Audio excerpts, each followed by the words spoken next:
This is Sunrise Extra, streaming live on Wave Now. Good Wednesday morning, another dreary start to the day. And that rain coming through during the morning commute, too. So, you know, things are going to be moving a little bit slower, so pack your patience.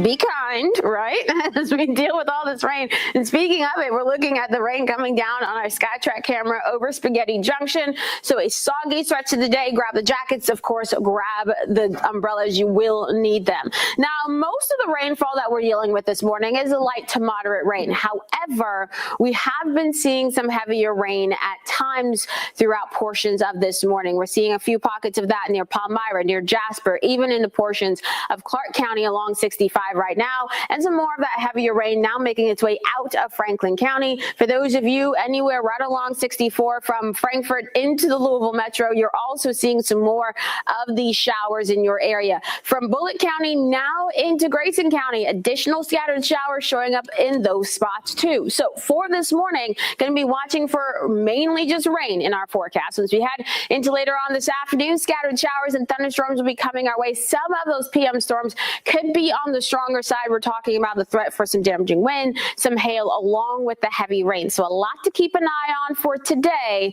So make sure you have that Wave weather app downloaded and ready to go, which you can also find the traffic in. Rob?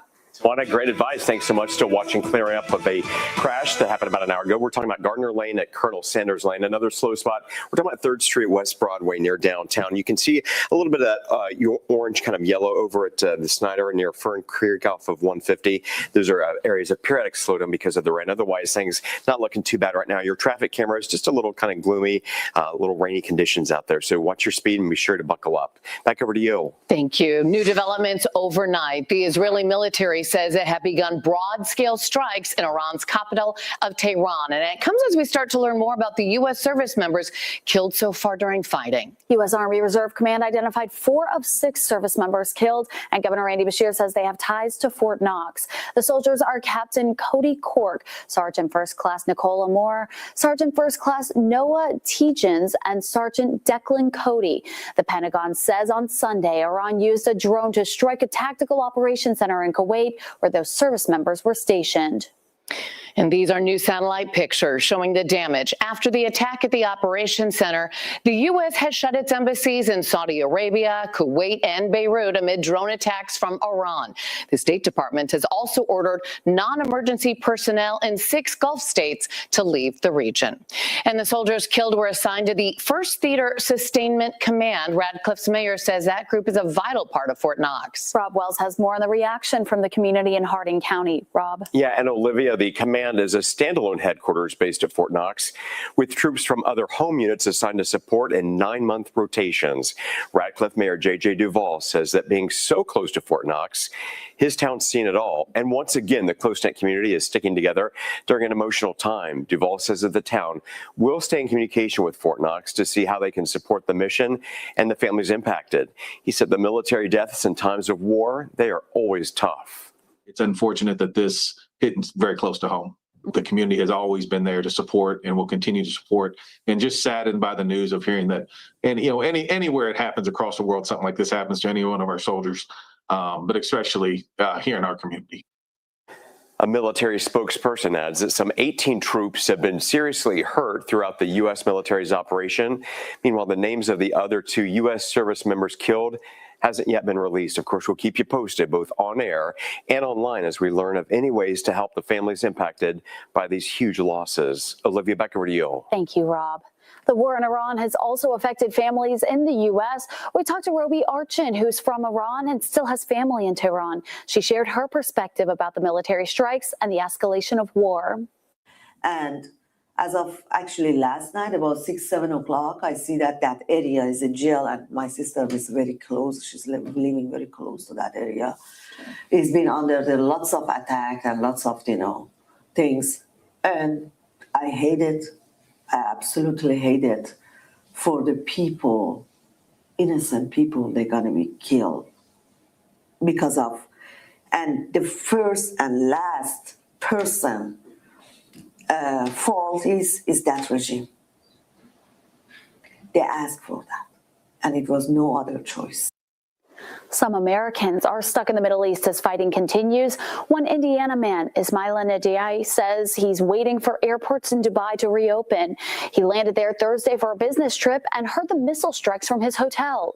It was a little bit scary, hearing all those noisy of the sound of those bomb, like an earthquake.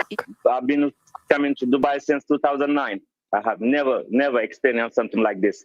I come every 6 months or once a year, but it's a nice place in itself.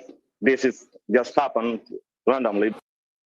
He says he hopes Dubai's airport fully reopens today so he can catch a flight back to Indianapolis and reunite with his wife and daughter. This morning, LMPD says they'll discuss a major operation that took apart a crime syndicate running chop shops in Louisville and surrounding areas. Detectives made arrests and recovered stolen vehicles from Ohio, Texas, New Mexico, Louisiana, and Canada.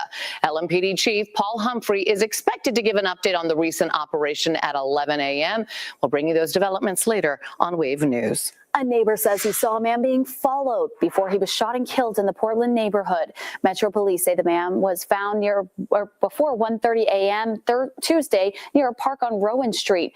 Bullets tore through a car in the area. One neighbor who spoke to us off camera says he saw the victim walking east on Rowan Street when a grayish-blue Camry with the lights off followed behind.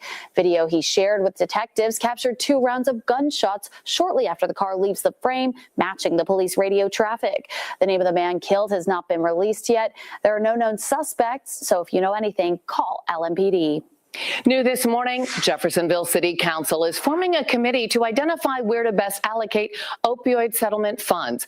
Our partners at the News and Tribune report those invited to join the committee will be notified within the next week. It will include between 5 and 6 people. The committee will decide how best to spend money awarded to the city as part of a national opioid litigation settlement.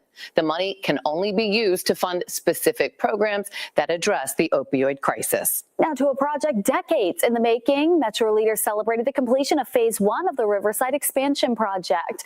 This renovation marks the first time Riverside, the Farnsley-Mormon Landing Visitor Center, has been touched since it opened in 1993. The new building features views of the Ohio River, a dedicated catering space, and a new patio. Those with the Visitor Center hope to keep expanding and attracting new guests. We hope it'll attract more people to come to the property to experience the setting, the really interesting history of the property. All of Louisville's story is tied to the Ohio River. We exist and have grown as a result of the Ohio River. So this gives you a window, literally and figuratively, into the history of Louisville's connection to the river in a more agricultural setting.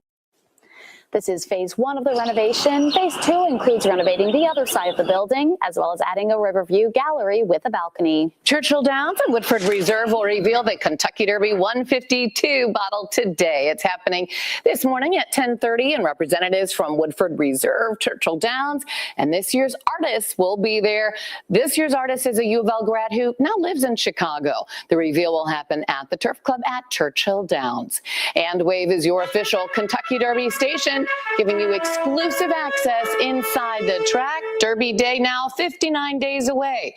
It'll happen on Saturday, May 2nd. Today is the annual statewide tornado drill in Kentucky. You'll hear siren tests at 10:07 this morning. The National Weather Service and Kentucky Emergency Management will issue a test tornado warning message that will activate weather alert radios.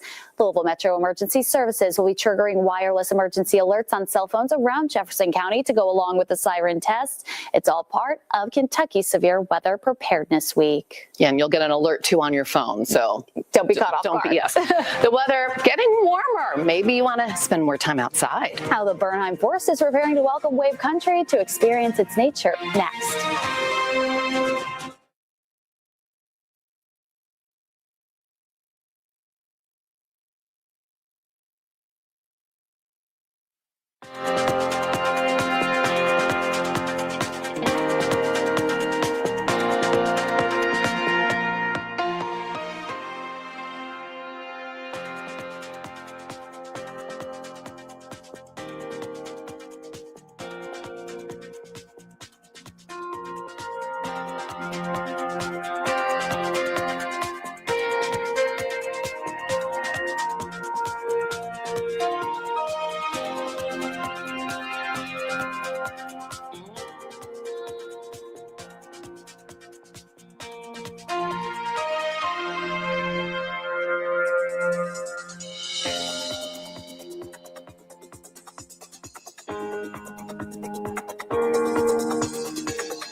The weather is getting warmer. Maybe you want to spend some time outside. Bernheim Forest has something fun going on this weekend. Yeah, they're inviting people out to their spring open house where you can learn more about getting connected with Mother Nature. WAVE News reporter Kirsten Foote is at the visitor center there this morning with more on what you can expect. All right, say you're going to enjoy the amazing weather that we're about to have and get back out into nature as we head into March and the rest of spring. You're going to need a walking stick, and it's one of the many things that's in the gift shop here at Bernheim Forest that's going to be on sale this weekend for their spring open house. I'm with Lynette Cox, and for those who don't know, just tell us a little bit about the spring open house. Well, our spring open house is this Saturday, March 7th from 10 to 3. We're going to have special discounts throughout the gift shop on all of everything in here, including things that are from local Kentucky artisans, as well as things for bird lovers and gardeners. These hiking sticks, you can pick one up at a discount, 20% for non-members, 30% for members. Take it out on one of our trails and go explore. Find the forest giants. Also head up Forest Hill Drive and see our 27-foot tall Tin Man. We've got a nice ADA walkable accessible pathway going right up to the Tin Man. Get your picture and your selfie with your Tin Man. It's going to be a great time in the forest. It's always a great time to come out to Bernheim and discover things in our gift shop, as well as out in our arboretum and forest. Yeah, you could really spend a whole day here in the gift shop, but there's so many fun things. I mean, these are this is a bird feeder, bird food, and all of it's going to be on sale this weekend. And another thing too, we have these walking sticks with us. So there's actually going to be an opportunity coming up for people to make their own walking sticks, one of many different programs you guys have this spring. Yeah, we offer almost 300 programs a year, and one of our programs is a special program where you can carve your own walking stick. So you'll go outside and you'll spend a little time in nature, and then you'll come in and do a class program, hands-on, so hands-on, working on making your unique walking stick that'll be essentially custom made by you. Yeah, that's awesome. And so the spring open house is this Saturday from 10 to 3. It's going to be a great time to get out here and get back out into nature. Back to you guys. Thank you, Kirsten. And if you haven't been to Bernheim to see those giants that are there, they are amazing. I haven't seen them yet. It's so worth the trip. I've got to get out there, find some dry time to get out there. Friday. Okay, there we go. Friday, something tells me that everyone's going to be outside on Friday, the way that it looks right now. What we are dealing with right now, of course, for those of you further to the north, we still have the flood watch in place for Lawrence, Jackson, and Jennings counties until 10 a.m. This is where we've gotten around 1 to 2 inches of rain so far, and we're going to be adding on more of that rain as we head throughout the morning. Peaking into Bardstown, a little bit drier, but you are starting to see some more of those showers moving into your area right now. In Bardstown, those have since been falling apart as it got closer to you, but still the steady, heavier rain is in southern Indiana. We are seeing that rain showing up from Clark County into Scott County back into Lawrence County. For those of you in Du Bois County, this is where some of the heaviest rain is right now with those thunderstorms moving through. A little bit drier with some drizzle showing up in the metro for this moment. Additional showers in parts of Oldham County, Carroll County, and especially more so right along 64 in Shelby and Franklin County. This is where that rain is a little bit heavier. Light showers in Nelson County and into portions of Hardin County. For those of you in Meade and Breckenridge County, the rain a little bit heavier in some spots.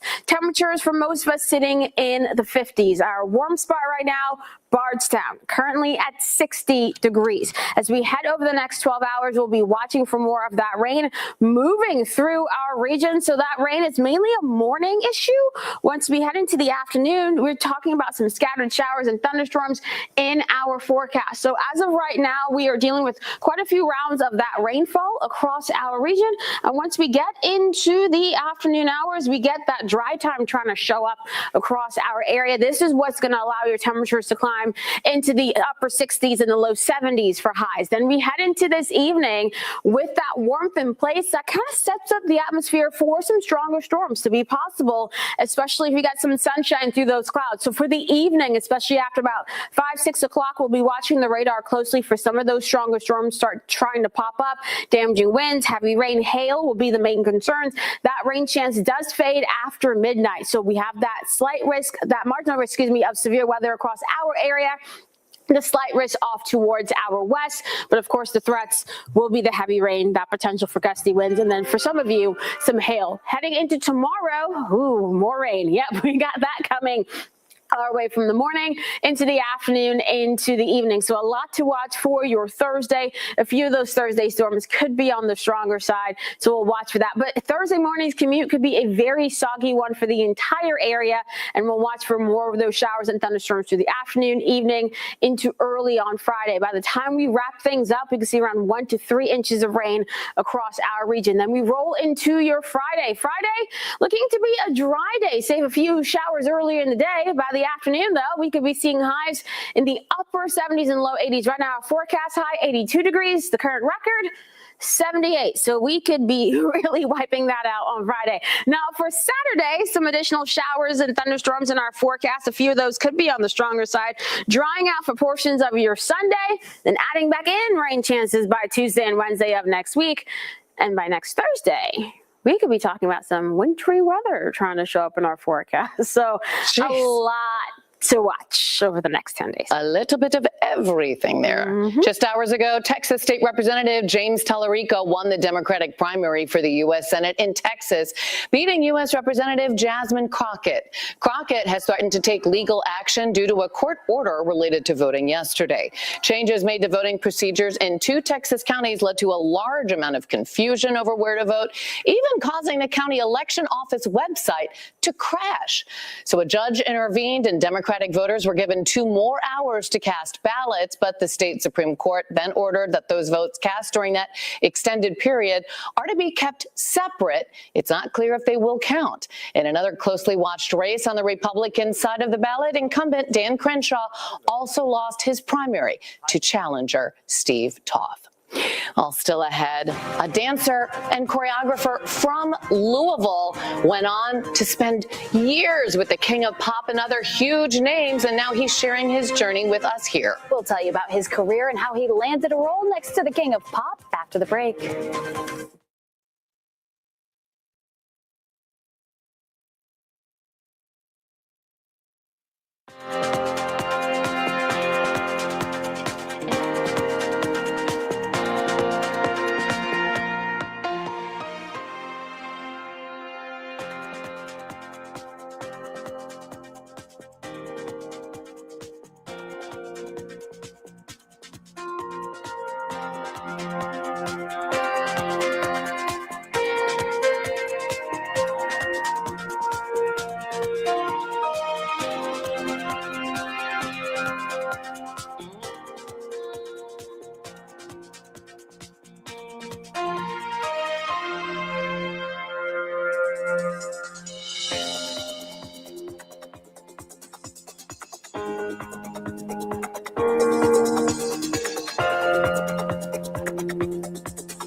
Michael Jackson, Janet Jackson, Rihanna, the Rolling Stones. Those are just some of the huge names that a man from Louisville has worked with as a dancer and choreographer. And now he's sharing his story, and you have a chance to see it in person.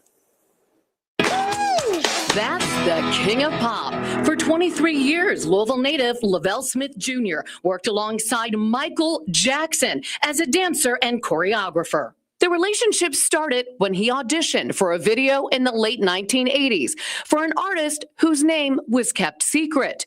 When he landed the role, he learned It was Michael Jackson. For me, it was just a job until I got on the job and realized, wow, how amazing he was and how big Smooth Criminal was going to be. He joined Jackson on his 3 major solo concert tours. I bet everyone asks you that, right? What was he like? You know, he could literally be in this room with us sitting here talking. That's how regular and normal he was. Yeah, no, I can't, but it's just not going to be fun. Smith was rehearsing to join Jackson on his This Is It residency. And so I was excited about this new one because, well, his kids would get to see him perform. I get to go back out with him. It just didn't happen. Jackson died before that happened. Smith's dance story began when he was a child in Louisville. I would say it's something as simple as seeing the Carol Burnett show, and she had the Ernie Flatt dancers. He studied dance at Louisville's Youth Performing Arts School. When he was 17, he told his mom and stepdad he was going to Chicago. They said, you have 1 year to make it as a dancer. And I said, okay, I'll try it. But I knew I wasn't coming back no matter what. From Chicago, he went to Los Angeles. Diana Ross hired him as a dancer. Then he was asked to choreograph En Vogue's video for Never Gonna Get It. I mean, En Vogue, amazing voices, amazing looking, and they just gave it all they had, and so did I. He won an MTV Video Music Award for Best Choreography and went on to win 4 more in his career. I hear some of the songs walking in the grocery store or in the car, and the choreography starts to play in my head. Yeah. Oh, you need to break out a dance in the grocery store. Yeah. Oh, trust me, I've done it. I've done it. Now living in Louisville again, he travels, putting on workshops, teaching some of his moves like he taught me. 5, 6, here we go. This is from Beyonce's Crazy in Love video. Cross, up, bang, bang.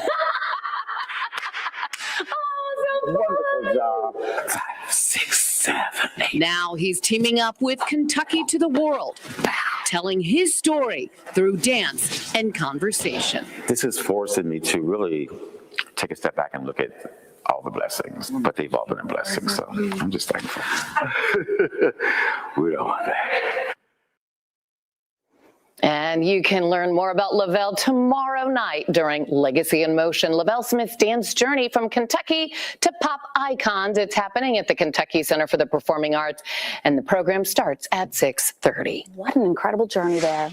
Families planning for a day of thrills can get tickets to Kentucky Kingdom. Single-day tickets for the upcoming season are on sale, and prices start around $35. Kids and seniors even get discounts. Kentucky Kingdom has a new roller coaster they're getting ready to launch called the Flying Fox. It's the park's first new roller coaster since 2019.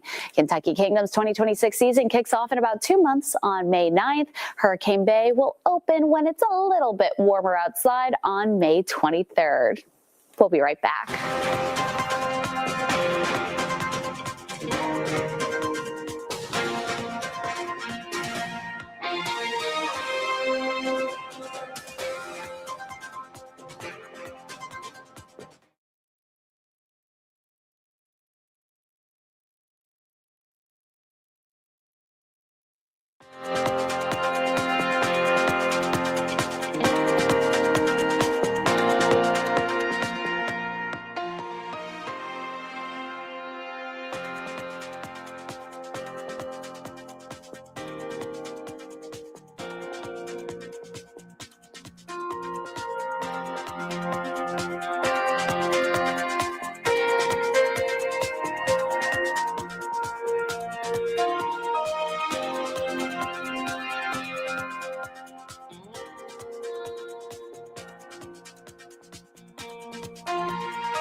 This Wave News Update is sponsored by Morgan & Morgan. Good morning. I'm Shannon Kogan. Today's the annual statewide tornado drill in Kentucky. You will hear those siren tests at 10:07 this morning. The National Weather Service and Kentucky Emergency Management will issue a test tornado warning message that will activate weather alert radios. Louisville Metro Emergency Services will also be triggering wireless emergency alerts on cell phones around Jefferson County to go along with the siren tests. Here is Tawana right now as we're waking up to more rain. Yes, we are, and we're watching a lot of that rain along and north of the parkways this morning. That rain a bit heavier for those of you near Jasper. That's because you got a thunderstorm moving through your area right now. Two more pockets of heavier rain from Bedford down towards English, so keeping an eye on that. And even more of these showers and thunderstorms showing up from Brandenburg to E-Town and back towards Litchfield, and even a few light showers from Greensburg back up into Bardstown across the metro. Seeing some light rain moving through right now. We'll get more of these showers as the morning goes along. Same thing for those of you from parts of Trimble County back into Franklin County. Your temperatures right now mainly in the 50s, but we will end up in the 60s and 70s for this afternoon. A bit of dry time possible for the second half of the day before we add back in some more of those showers and thunderstorms later on this evening. Some of our PM storms could be on the stronger side with hail and some gusty winds a concern. Rob? Tawana, thanks so much. And at 7:28, that rain not making for the best of driving conditions this morning. Good morning to you. We are keeping our eyes on reports from Trimark of a 4-car crash.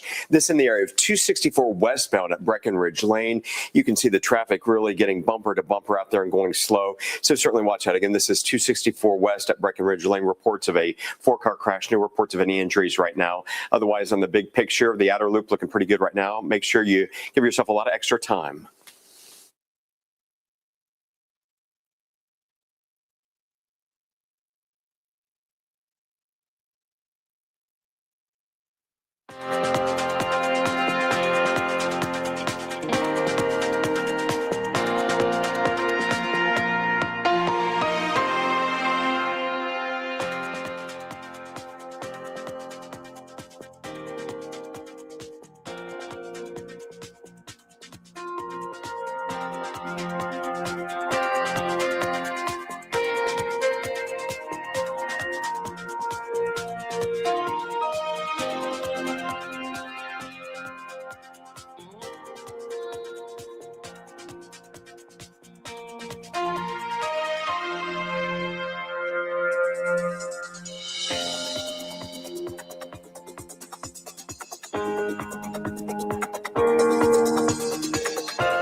Good morning. Happy Wednesday to you. Hope you're having a great week so far. We're already halfway through it. So yeah, it all feels like one long Monday though, because of all that rain out there. Hopefully that's not causing you too many issues though with your morning commute this morning. We'll keep an eye on the traffic out there. Plus we have plenty of other stories to get to, including some stuff that'll get you in the mood for Derby spirit. Plus the man at the top of UK athletics set to retire at the end of the year. So we'll have plenty more on that. But we want to start with new developments overnight. The Israeli military says it had begun broad-scale strikes in Iran's capital in Tehran.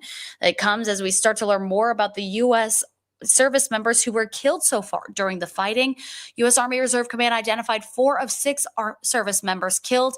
Governor Andy Beshear says they have ties to Fort Knox. Those soldiers are Captain Cody Cork, Sergeant First Class Nicole Amor, Sergeant First Class Noah Tegens, and Sergeant Declan Cody. The Pentagon says on Sunday, Iran used a drone to strike a tactical operations center in Kuwait where those service members were stationed. These are new satellite pictures showing the damage after the attack at the operations center. The U.S. has shut its embassies down in Kuwait, Saudi Arabia, and Beirut amid the drone attacks from Iran. The State Department has also ordered non-emergency personnel in 6 Gulf states to leave the region.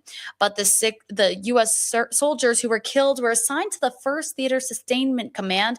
Radcliffe's mayor says that group is a vital part of Fort Knox. Wave News reporter Julia Richardson shares some initial reaction from both public leaders and military experts. We've learned that Captain Cody A. Cork, Sergeant First Class Noah L. Tegens, Sergeant First Class Nicole M. Amor, and Sergeant Declan J. Cody were 4 of the 6 U.S. service members killed in an Iranian strike. The Department of War hasn't released the names of the other 2 soldiers killed when the U.S. started military operations in Iran Saturday. It's unfortunate that this hit very close to home. Radcliffe Mayor J.J. Duvall says being so close to Fort Knox, his community has seen it all. You think back just recently with the Afghan wars and the trainings and the missions that go on at Fort Knox.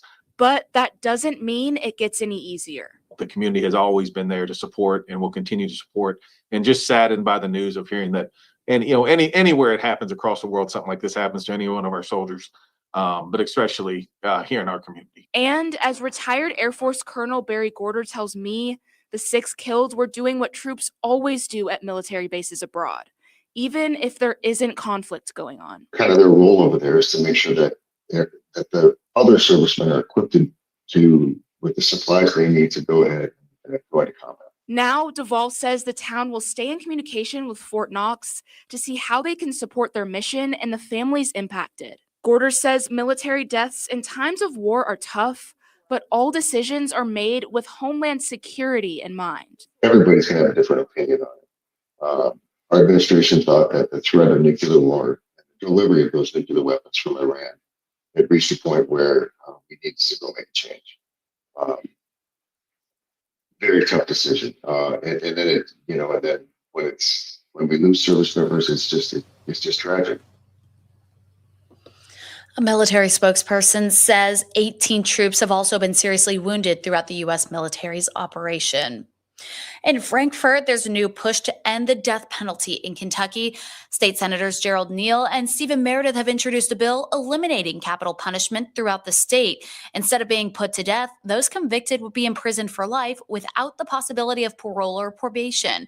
Kentucky's last execution was nearly 20 years ago, as the state has not acquired any new drugs for a lethal injection. Attorney General Russell Coleman says he wants to carry out the current law. Senator Neal says he won't stop fighting to end the punishment. I believe that the death penalty is the law of this Commonwealth. And as the Attorney General, it's my duty to execute, to carry forth the law of this Commonwealth. It's the role of the General Assembly. There are currently 24 inmates on death row in Kentucky. There's new concern on Kentucky's public university campuses over the proposed state budget, which has now cleared the House. While the budget does provide increases in K-12 funding, university presidents say there are cuts to their spendings. Dr. Aaron Thompson, councilman on post-secondary education, says the first year is about a 4% cut for post-secondary education, which comes to about $42 million. The second year's cuts will be almost $74 million. UK's president, Dr. Eli Capilouto, asked lawmakers for increases when he testified last month, but he says instead, UK is facing cuts for 3 to 4% over the next 2 years. Post-secondary educators say they know the process is lengthy and they're hopeful the cuts don't continue in the Senate. It's going to slow down our progress, no doubt. Let me just say that. But it's going to also, we'll have to cut again, because I can't make that up in tuition. Dr. Thompson says some of the smaller university campuses will feel the cuts more than others because they've already trimmed their budgets significantly. A U of L graduate is recovering at Fraser Rehab after he was shot in a drive-by shooting in January. Tyler Bright was shot in the neck as he was filling up his tank at a gas station in the Park Hill neighborhood on January 11th. That injury severely impacted his movement. Bright says he's lost feeling from the upper torso down. Through weeks of intense physical therapy, his focus has mostly been on building up his upper body strength and recovering his voice. Tyler's an aspiring sports broadcaster, and he tells us he's working hard to get better and eventually pursue his dreams. I'll be back. I'm growing, getting stronger every day, and looking to become a little bit more independent each day. And eventually, I'll get a nice broadcasting job. I'll be back in the booth someday. We are cheering for him. To celebrate his ongoing recovery, Tyler was even invited to Tuesday night's U of L men's basketball game against Syracuse. We're going to take a quick break. When we come back, we'll tell you about a little argument between a moose and a beaver. We'll explain in just 2 minutes.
Meteorologist Tawana Andrew here with a check of your forecast and what we're looking at for today. Temperatures soaring into the 60s and the low 70s as we're going to be dealing with a lot of that warm, humid air in place, especially as we talk about rounds of showers and thunderstorms through the morning. A little bit of a break trying to show up this afternoon. This will allow us to really warm up, but it also primes the atmosphere for scattered showers and thunderstorms this afternoon and evening. Some of these could be on the stronger side, so we'll have to watch for the damaging wind and hail threat with some of the stronger storms later on today. Then we head into the overnight hours and early on your Thursday, some more rounds of rain in our forecast. Then we'll keep that rain in the forecast all the way into early on your Friday, but most of Friday actually looking pretty warm with highs in the upper 70s and low 80s. We could be breaking records on Friday. Then we'll add back in more rounds of rain for Saturday into early Sunday, and we'll see some more of that active weather through most of next week. Interesting 10-day forecast right there. Warm out there with the races this weekend, so that's a good thing. And then maybe break out the shorts. You're going to see a lot of shorts. At least we know on college campuses, college kids wear the shorts in January. I was going to say they've been wearing it all throughout the winter anyways. They don't care. Okay, but we have a debate heating up. This is between a beaver and a moose, animated cartoon. It can get ugly too. Popular gas station chain Buc-ee's, as we've learned, filed a trademark infringement lawsuit against Ohio-based chain Mickey Mart. It's changing its name just to Mickey's. But Buc-ee's argues that Mickey's Mart's logo, say that 12 times in a row, right? Right. Mickey the Mouse is confusingly similar to their smiling beaver logo. Get out of here. Buc-ee's wants a judge to block Mickey Mart from using the new logo. The lawsuit comes as Buc-ee's prepares to open its very first Ohio location near Dayton a little bit later this year. Here's the thing. Just put AI chatbots of both these little guys in a ring and let them duke it out. See who wins. So I'm kind of surprised that it's Mickey the crazy. Moose not starting a debate with Mickey Mouse, because we know how that mouse Well, is. Yeah, talk about some infringement. Yeah. Just getting through the hoops with anything. When I saw Disney on there, I was like, they're used to these battles, but I don't know. We'll wait and see. Bucky's going up against them. Yeah, and we also have learned, this is a big one too. I didn't realize this. I love Chick-fil-A, and I found out that they've changed a fan favorite menu on their item once again. Yeah, the famous waffle fries. I saw this debate online actually, because pea starch was now removed from the restaurant's waffle fries. That change comes after people complained online about the flavor and texture. Right. They actually added pea starch as an ingredient in 2024. That goal was to make their waffle fries stay crispier longer, but the ingredient list has now been updated online without pea starch. And I'm telling you, people online said they could taste the difference. I don't eat Chick-fil-A enough to notice the difference. Pea though. starch not sounding very appetizing, but all I know is their fries are great. Their mac and cheese killer. Well, Gotta try it. I can tell you, you can't really taste a difference if you are constantly just scooping it with that Chick-fil-A sauce. So I don't actually taste the fries. I'm really just eating the Chick-fil-A sauce. They give you a choice of 12 different sauces. Their mac and cheese is amazing though. I highly Try it recommend it. out. Well, we are just 2 months away from the first Saturday in May. That's Kentucky Derby 152. Yeah, the excitement's building already. Can you feel it now? To get you in the mood for the big race, Churchill Downs has now released the official menu. They said they're going to serve the track.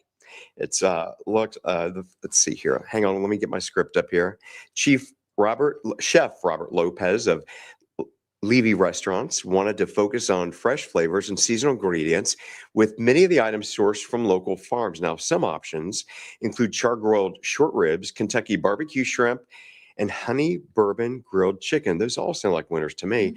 Meals, by the way, they're going to be served to more than 100,000 guests across 25 I didn't know they had that many dining rooms. They out have there. a lot. If you, I it's toured out huge. last Saturday. I've been there twice. I didn't realize there's that many venues to eat, but hey, where there's a way. More than 100 chefs, by the way, are going to be cooking it inside kitchens spread across Churchill Downs.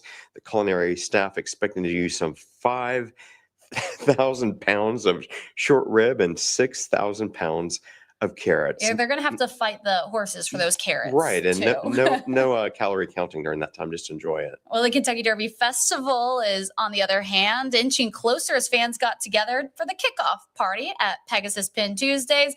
Main Event will host these events every Tuesday night through May 5th. And when you wear your Pegasus Pin to sponsored events, you can get special deals and perks throughout Derby season. People can also meet the Derby Festival's Pegasus mascot and get photos with it. It's a special time. The Derby season is unlike anything else, especially here in Louisville. So to be a little small part of that is it's so awesome to be a part of that when we're here.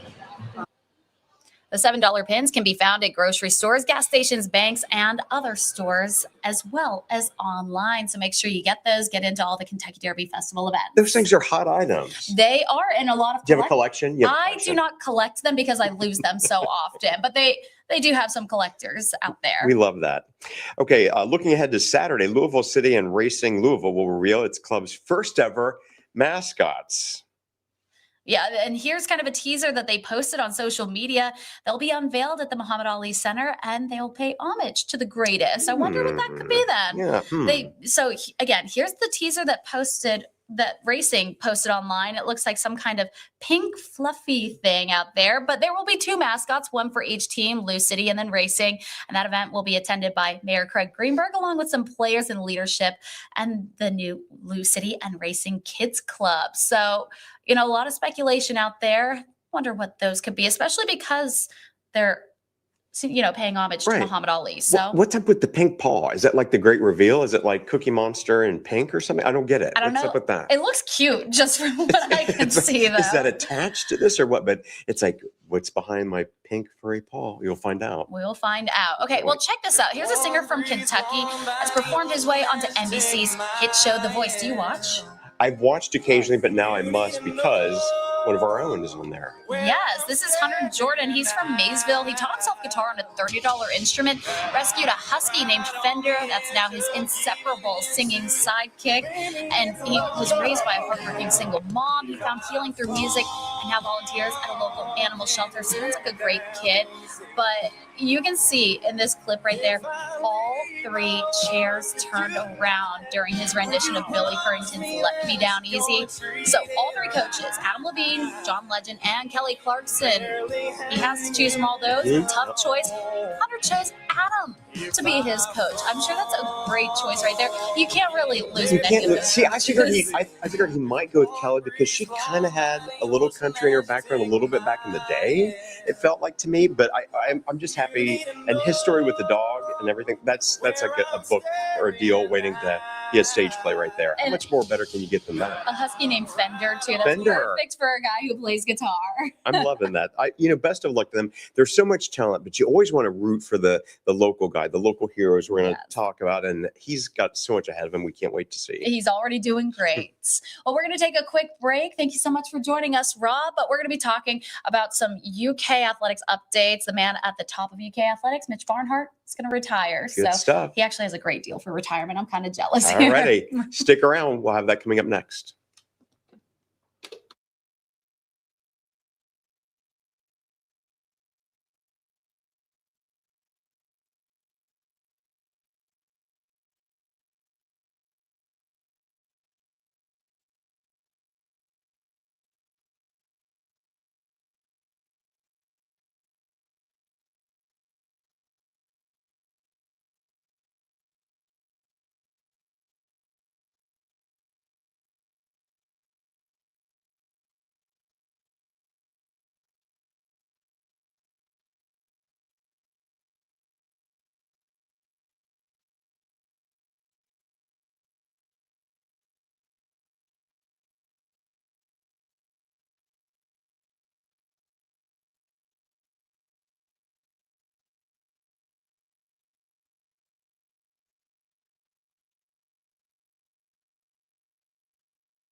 Well, a new era is set to begin for University of Kentucky athletics after longtime athletic director Mitch Barnhart announced he's retiring after 24 years at the helm. At the time of the announcement, Barnhart was the longest tenured athletics director among the Power Four conferences. Barnhart was named Kentucky's athletic director back in 2002, succeeding Larry Ivey. Kentucky won 6 NCAA championships under Barnhart, including men's basketball in 2012. UK President Eli Capilouto said Barnhart has agreed to become the school's first executive in residence of the UK Sports and Workforce Initiative. Kentucky Sports Radio co-host Drew Franklin says the new hire should be made with Barnhart's new role in mind. If I'm guessing potential candidates, I would say someone with a connection to Mitch would be a favorite just because he will be still around for the next several years helping out in that new role. And fans say they hope the new athletic director embraces innovation and the changing college sports landscape. From now on, there's going to be NIL. So you have to have an athletic director that accepts that and is willing to work in that system because that's just the system you're going to have. So Barnhart will officially move to his new role when his retirement is made official, and that will be in June. But if you've already looked into the terms of his contract, it sounds like with that new executive in residence title, he will be paid $950,000 a year. Plus, he'll get 10 free tickets to every football, men's basketball, and baseball home games. So still an interesting deal there. And then on top of all of that, that contract will go through August 31st of 2030. So he's not leaving completely. UK fans will still see him around, whether he's there at the games in his new role or just going and taking advantage of those free tickets that he has there. But UK men's basketball played their last road game of the regular season as they traveled to Texas A&M to take on the Aggies. Early on, this was all Cats. They made 8 of their first 9 shots, jumping out to a 22-14 lead. Kentucky would extend their lead to 30-18 with 8 minutes remaining in the first before Texas A&M closed out the half on a 27-3 run, taking a 12-point lead into halftime. Then in the second half, the Aggies would extend their lead to as many as 21 before the Cats tried to push for a comeback, taking the lead down to just 7 with a minute to play, but it never got any closer than that. UK falls 96-85. They host Florida on Saturday at 4 p.m. U of L men's basketball was looking for some firepower elsewhere as they took on Syracuse without star freshman point guard Michael Brown Jr. The Cards welcomed the Orange to the Yum Center last night in the home finale. Senior guards Ryan Conwell, Javon Hatley, and Isaac McNeely stepped up in Brown's absence. They combined for 58 points. After Syracuse tied the game at 10-10, the Cards ended the first half on a 29-11 run, going into the break up 18 points, and from there on, it was all Cards. They win it by a final score of 77-62. Louisville wraps up the regular season at 22nd ranked Miami on Saturday at 2 p.m. Usually the last home game of the season would, as it was last night, would be senior night, but they played that last Saturday because senior night being at a 9 p.m. tip-off on a Tuesday night, they knew the crowd would be a little bit different if they played it on a Saturday. So those seniors were honored last week, just to clarify that for any people who are familiar with how senior night works. Well, Bellarmine's men's basketball team will begin its run in the Atlantic Sun Conference tournament today, taking on Jacksonville in the first round of the tournament. The Knights finished the regular season strong, defeating Austin Peay by a score of 111-97. That was on senior day at Knights Hall. The win secured Bellarmine the 8th seed in the ASUN Conference tournament. The Knights and Jacksonville met once during the regular season, ending in a 7-point win for Bellarmine. That was in Jacksonville, so hopefully they can keep that road success. Tip-off for today's matchup is set for noon, and you can watch on ESPN+. I'm cheering on my alma mater. Go Knights. Conference tournament also kicks in for today for some of our women's programs in the area. The first one of the day will come from the Cats as they kick off postseason play against Arkansas. Kentucky enters the game with a 21-9 overall record, including being 8-8 in the SEC. The Cats haven't lost a first-round game in the SEC tournament since 2009, so they have some pretty good luck and history on their side. Kentucky also defeated the Razorbacks by 20 in their lone meeting this season. Tip-off for this one, it's an early one set for 11 o'clock this morning, and you can watch it on the SEC network.